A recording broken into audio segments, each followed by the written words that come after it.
in addition to, you know, how do we get the word out, we kind of mixed in some things that we'd like to learn more about too at the same time.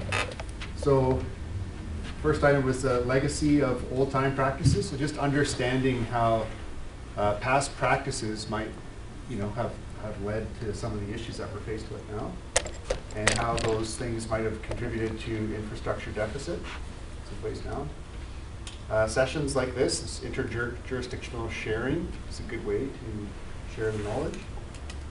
Bring in the developers. So somehow, you know, we're all local government here, but we need to communicate this out to the development community. So we're not really sure. We didn't really develop a way for doing that, but I think it's an important part of this. Or we think it's an important part. Normalizing best practice. So what we talked about there was, we're talking about these best practices, you know, as if they're new and emerging and special, but we just have to make them normal, just make them a normal part of the way things are done. Recognition of the value of natural assets. So that conversation is pretty new and it's just getting going, but making sure that we continue that conversation and ensure that our political leaders understand that these assets do have value. Regulations and bylaws, so it's been mentioned, it's still an important tool. Vary DCCs based on performance.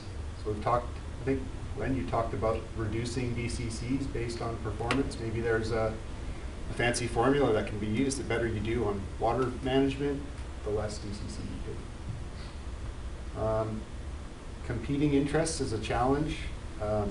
There are some property owners, farmers in particular, that want to drain their land, and they have to in order to, you know, be viable and grow their food. But that could be a competing interest.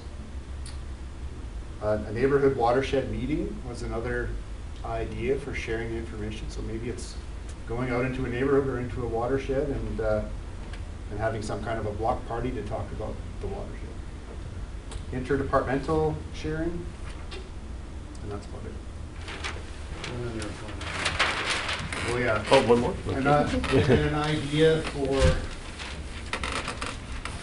is marketing swamps. So swamps are always portrayed in a bit of a negative light, but you know, they're a great feature, great asset, and they can be marketed in some kind of a positive way. Okay. I'm really impressed by how much you guys generated in such a compressed period of time. And Chris, let's kind of set you up to kind of close things out in terms of where you go next.